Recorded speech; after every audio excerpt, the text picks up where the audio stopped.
సంవత్సరానికి కనీసం $100 billion foreign direct ఇన్వెస్ట్మెంట్ను ఆకర్షించాలని లక్ష్యంగా పెట్టుకుంది ఇండియా. రాబోయే 5 సంవత్సరాల్లో ఏటా $100 బిలియన్ ఎఫ్డీఐలో తమ లక్ష్యమని ఇటీవలి పరిశ్రమ అంతర్గత వాణిజ్య ప్రోత్సాహక విభాగం కార్యదర్శి రాజేష్ కుమార్ సింగ్ తెలిపారు. గత మార్చి వరకు 5 సంవత్సరాలలో వార్షిక సగటు $70 బిలియన్ కంటే ఎక్కువ ఉంది. ప్రస్తుత ఆర్థిక సంవత్సరంలో ఈ సంఖ్య $100 బిలియన్ లక్ష్యానికి దగ్గరగా ఉంటుందని తెలిపిన 3 నెలల్లోనే ఐక్యరాజ్యసమితి కీలక ప్రకటన చేసింది. గత కొంతకాలంగా చైనాకు విదేశీ ప్రత్యక్ష పెట్టుబడులు భారీగా తగ్గాయని, అదే సమయంలో ఇండియాకు ఎఫ్డీఐలు పెరిగాయని ఐక్యరాజ్యసమితి నివేదిక వెల్లడించింది.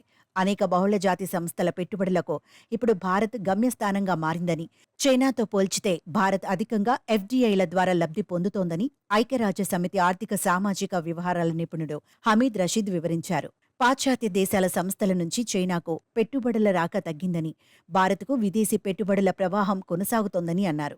మరోవైపు ఈ ఏడాది భారత్ వృద్ధి రేటు 6.9% ఉంటుందని అంచనా వేశారు.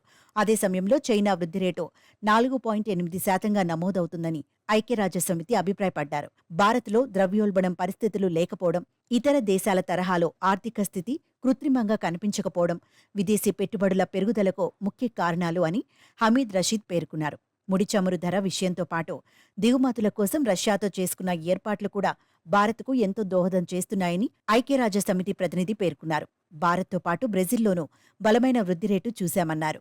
చైనా వృద్ధి రేటును ఈ జనవరిలో 4.7%గా అంచనా వేయగా తాజాగా అది స్వల్పంగా పెరిగి 4.8%గా ఉండనుందన్నారు. పలు రంగాల్లో పెట్టుబడులు పెరిగే అవకాశం ఉన్నప్పటికీ అక్కడి ప్రాపర్టీ రంగం డ్రాగన్కు గణనీయమైన నష్టాన్ని కలిగిస్తోందన్నారు.